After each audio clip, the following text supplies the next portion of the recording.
Hey guys, welcome to Technability. I'm Berge, and thanks to one of our senior writers, Jonathan, we have a Nexus 7 tablet, the new Nexus 7 tablet, next generation, if you want to be technical about it. In any case, we have the tablet right here. It's running on 4.3, latest and greatest Android Jelly Bean. Alright, let's get started. First thing we're going to do is just take a quick look at the hardware here. Okay, you can see in terms of the thinness of the device, it's a fairly thin device. Alright, it actually feels really good in the hand. It's got a matte black finish on the back. It's got a matte feel, very soft. Again, you got the camera right there in the back. If I flip it over, you also have the front-facing camera. Alright, in terms of the screen quality, this is where the Nexus truly shines. Alright, you have a high-resolution display that renders 323 pixels per inch. Now, what does that mean for all you folks who don't know what that means?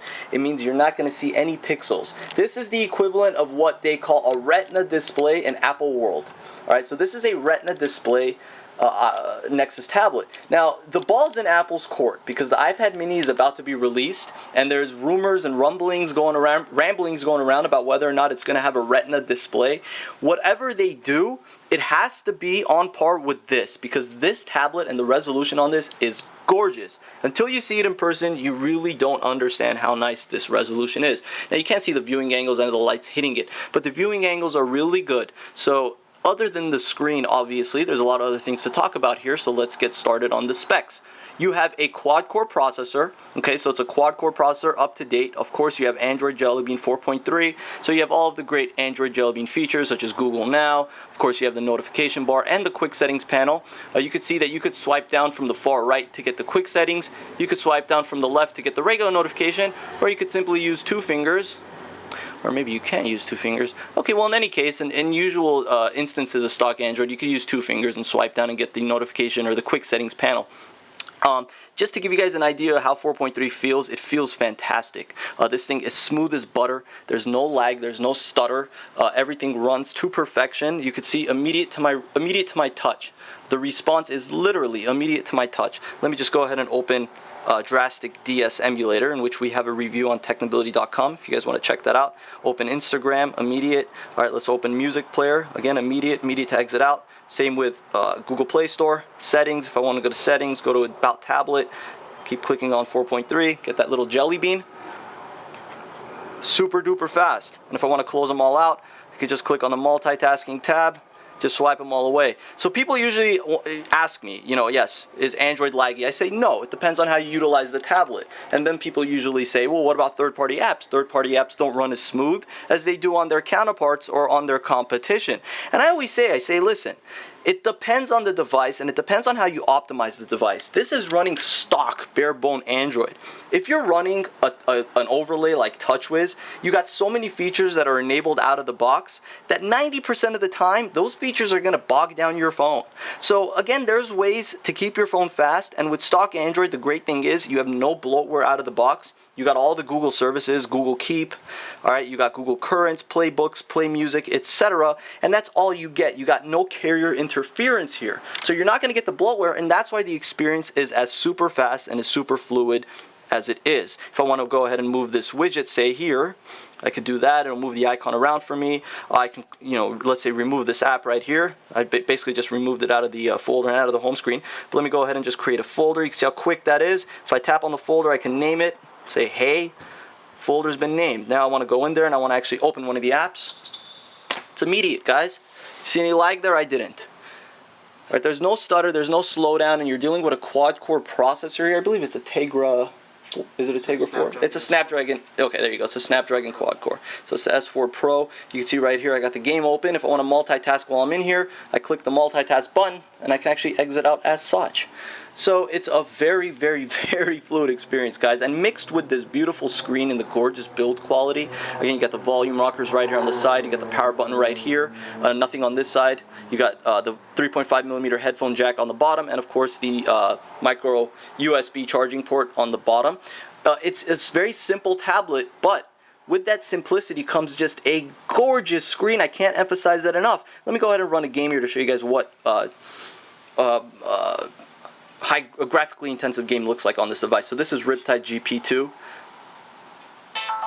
Alright, so let's go ahead and tap to start. You can see how fast it is. Again, it's just super duper fast. So let's go to career.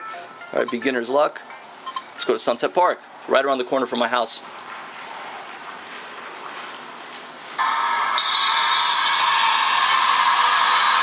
Okay, so let's go ahead and get started here.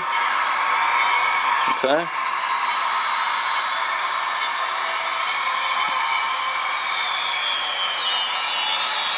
There we go. Absolutely gorgeous. The frame rates are great. The responsiveness is fantastic. You can see it's got the accelerometer. Sound is good, it's loud. You got the water droplets on the screen.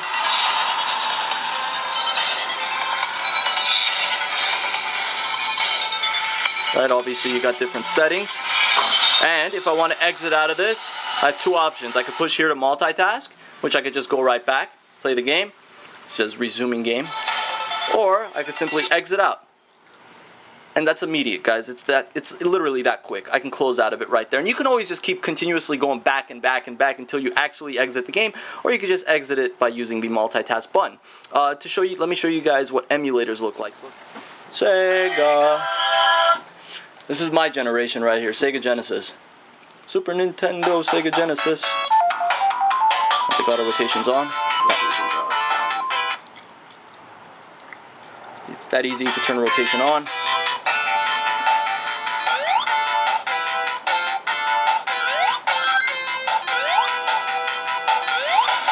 The Sonic game brings back so many nostalgic memories.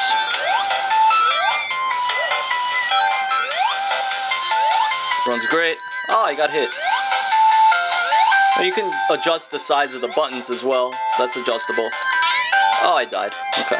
Not too good, am I? Well, not trying to prove that I'm some master of Sonic here, alright? Alright, and basically you can see there's notifications right here in the notification tray or the notification bar. I could just swipe them away, like as such, or I could just push this button right here and it eliminates them all at once. Of course, the quick settings, just to show you guys what you could do up here. This isn't customizable. With custom ROMs it is, such as Cyanogen mod, but with stock Android they haven't made this customizable, which I hope they do with 5.0. I hope that's a feature that they implement, because really there's not that many customizations with stock Android for whatever reason. It used to be that it was good as is, but now with all these great custom ROMs, you'd really like to see some of those features implemented into the stock build of Android. Alright, let's go ahead and load up a website here, show you guys what websites look like in terms of text rendering. Of course, technability.com. If you guys want to see our articles and content here, you can see when I zoom in, the text is super duper crisp. And just super, I mean, I'm talking about it's super crisp. There's not a pixel in sight. 323 pixels per inch. It's a high resolution display, LCD IPS display. You can see pinch zoom is super fast. Of course, if I want to do tabs, I could just X out of one of the tabs here, add another tab.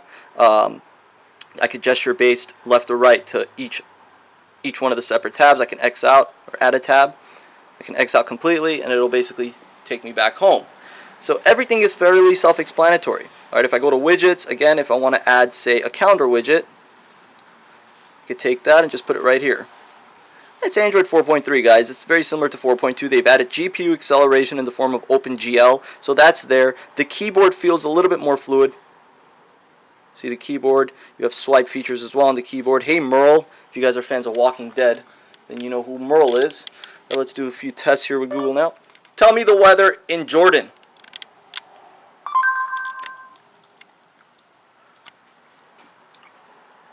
Because the Wi-Fi signal isn't. 73 degrees and clear in Oman.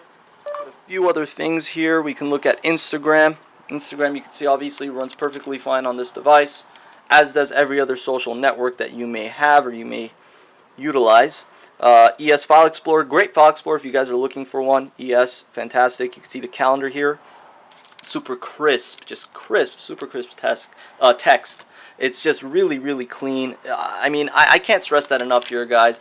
Just look at the wallpaper and the quality of the wallpaper. And one thing that I've always given flack with Android, and Jonathan actually mentioned this, is the fact that a lot of wallpapers don't scale properly for your certain resolution on your phone or your tablet. That's something hopefully that they look at with 5.0. But there are third-party apps that you could download in the Play Store that will help alleviate that. For now, let's go to People. Okay, you can see there's Jonathan right there. Let's go ahead and zoom in on Jonathan's face. There's Jonathan. Again, he's one of our writers for technability.com. Alright, let's exit out of here. Let's go back to Google Apps. Okay, you guys know about Play Games. If you haven't got the update for this yet, you will soon. It's basically similar to what Apple offers with Game Center. So that's Play Games. Okay, exit out of there. And everything else basically is stock Android, guys. Like Google Play Music. You want to hear the quality? Hear the quality of the music. Alright, if I swipe this up here, fast forward. Next. Oh, it's on a playlist there. Okay. Alright, let's go to Coldplay here.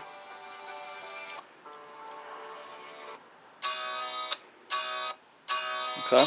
See yellow.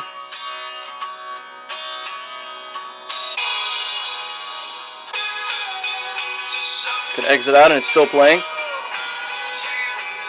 Go to the lock screen here. Oh, the lock screen is disabled. Let's go ahead and enable the lock screen here. Alright, so if we go to security, lock screen, and let's do slide. Okay, so there's the lock screen right there. Of course, you have lock screen widgets. You got the camera if you swipe over to the right, which we're going to look at right now. Alright, or if you swipe your finger over to the left, you should be able to get the camera. Alright, let's look at the camera here actually while we're at it. Camera quality is not bad. Okay, there you got the front-facing camera. Alright, and if I basically switch over to the rear, see the rear camera right there, and there's Jonathan. Alright, so there's Jonathan's car. Yes, looks like a police car, doesn't it, from here? Alright, you can take a picture. Very simple. You have panorama, you have photosphere. All those features are there. Alright, and if I swipe over, I can get my pictures. I could zoom out, zoom in. If I zoom in, I swipe up, I could delete it. If I click on the picture, I could share from up here. And third-party apps do integrate into these sharing options, which is great. Alright, I can get out. Again, pinch down. And I could close out of that. If I pinch in as such, I zoom in and zoom out. Alright, let's exit out of there. Multitask all the stuff we just opened. Close them out. And you're done. Well, there you guys go. This is the Nexus 7 tablet. It's available right now. Base model's $199. You can get it on Google's website through the Play Store. It's a really good tablet for the price that you pay. Honestly, it really can't get better than this. I mean, the high resolution display is really what gets me, and I think it's really what makes this tablet stand out as a 7-inch tablet. It's got such a nice display, and the build quality isn't bad either. It's not too shabby itself. It's got a solid camera, solid front-facing camera. The specs are high-end. It's future-proof. It will get Android 5.0. So again, if you guys are looking for a solid tablet, 7-inch tablet, with great form factor and with all the updated latest and greatest in software, this is the tablet for you. Alright, if you guys have any questions, again, don't hesitate to ask in the comment section below. I am Baird, you're watching Technability. Don't forget to subscribe. We've got some great content on our channel. Otherwise, check out technability.com, your source for no-nonsense tech. And we do have a radio show coming soon. That will be me and Jonathan on Blog Talk Radio. So look out for that. We'll post the link below. Otherwise, thank you guys for watching. Have a good week.